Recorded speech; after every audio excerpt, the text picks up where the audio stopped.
Alright guys, I was going to make this video tomorrow. But it's going to snow tonight, 4 inches, they claim. I'm still here in Mitchell. So I figured I would come out and show you guys what we got here. So this is our new neck extension here. It's 42-inch neck extension. In this cardboard box is the strobes that they built for me to go on the back of the trailer. We'll put those on in another video. This is our new Jeep. This is an 80J with a little special feature. I'll show you that in just a second. So we've got our scale here. This is all of the controls for the air ride. Unlocks your fifth wheel so it'll slide. So this is not really a 3-axle Jeep, but it is. Typically a 3-axle Jeep has a longer neck, and it's what's called a 100J, which would be for 100,000 pounds. This is an 80J for 80,000 pounds. So normally this axle wouldn't be here.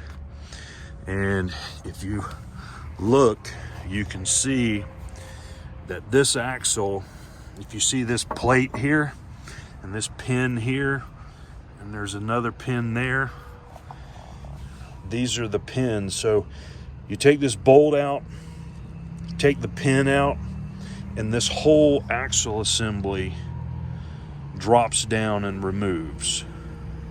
You disconnect these connections. One of them's for central tire inflation, the other's for your air ride. And the purpose of this is for the frost laws.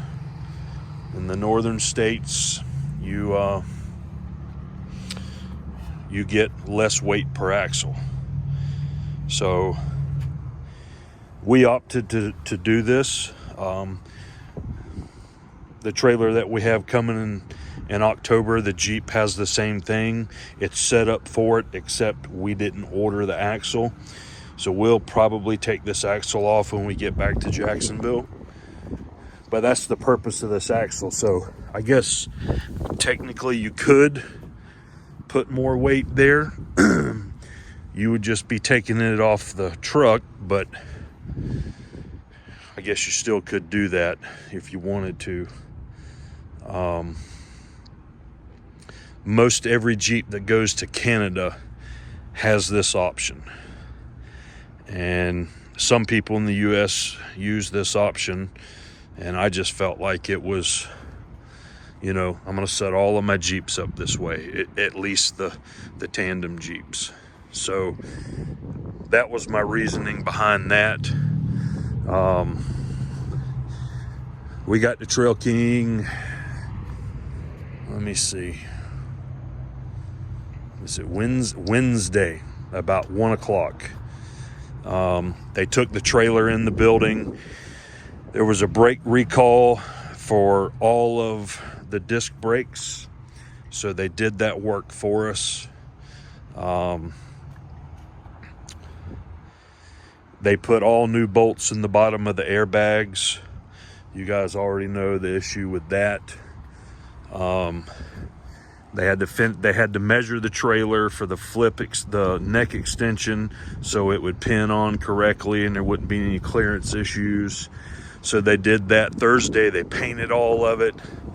Our hydraulic stinger was already complete. If you notice, this one does not have a pony motor that goes here. All of these come out of the shop with a pony motor, which is a Honda gas engine. And basically, I don't want that. That's just something else to work on. So because we have hydraulics to the rear of the trailer, right here, this now runs this from the PTO of the truck. This is the first one that they've ever done. It caused us a few problems yesterday. I didn't get out of the building until 10:30 last night, And basically what had happened is the PTO from the truck was putting too many gallons per minute into the stinger for us to be able to set the pressure correctly when we're empty. Because if you have too much pressure, it'll lift the rear of the trailer up and could cause an accident. So after hours and hours and hours of that, we finally figured out what the issue was, and we put a flow restrictor in the hydraulic line. Once we did that, problem was solved. There was no more issues. Also, this here is the air actuated pin lock. You can see how that goes up. So basically what you do is when you want to back up, you just lock this right here. You take the hydraulics, you raise the stinger up off the ground. That'll keep the tires from turning, and you can back up if you need to. We also had to add a ride height control to this, since it's now being run as a hydraulic booster. You can see that down in there. That was added, and it was needed. So other than that, we've got to get our lights put on, which we'll do that when we get back to Florida. And very, very pleased with Trail King and the work they did. I can't say enough about them. Super smart guys. Everybody that helped us, just brilliant people, hard workers. They do first class work. I don't know what else to say. They're just first class people. Monday we're gonna load and start heading back to Florida. And I don't know how long, the frost rules will change here shortly, but for now we'll just probably leave this axle on here, and once those come out and change, then we'll take it off, and that'll remove some weight. So some people are going to say, well, you don't need all of that for that size trailer. Well, yeah, you do. I don't care what anybody tells you. They'll say, oh, I got a 60 ton and I don't need that many axles to put 60 tons on there. That's bullshit. It's bullshit. Some states won't give you but 20,000 an axle. Some will give you 24. So, just give it up.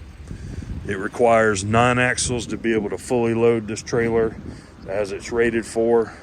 That's how it's set up now. That's how we'll run it.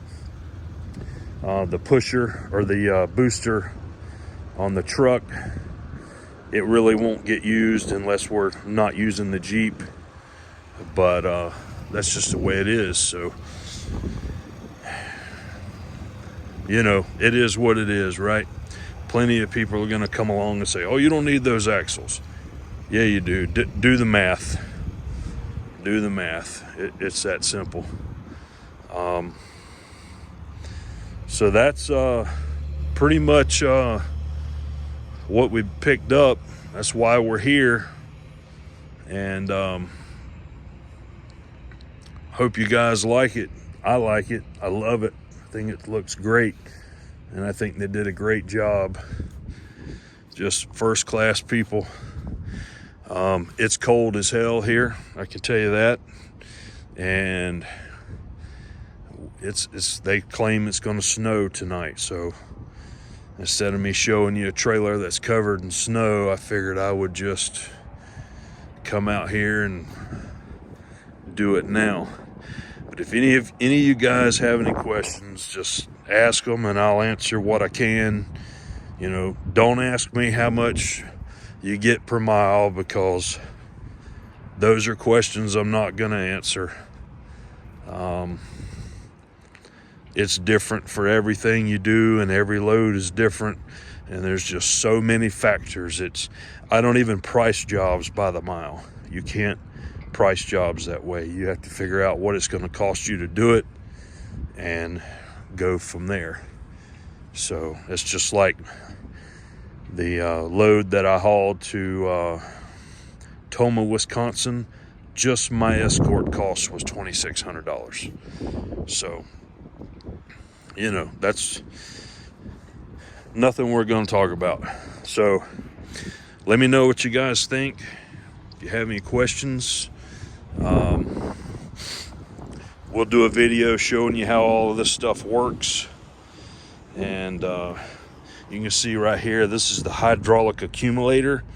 So it takes 1,200 psi of pressure for that to actually start pushing that bladder. And that's how that works. It's not a rigid system, it's a cushion system. It does not have air or anything like that. It's not a nitrogen booster. It's hydraulic, all hydraulic. And I like it. Totally pleased with it. You can tell the fresh new paint versus the 1-year-old paint looks a little different, but it won't take long and it'll all look the same. So that's it, guys. That's all I've got. Hope all you guys are doing well. Hope you're staying warm. It's plenty cold here. And we'll make a video of our next load and show you what that's all about. Hopefully show you how all this works. So y'all take care. Have a blessed day. I really appreciate all you guys' comments, all of them. So y'all take care.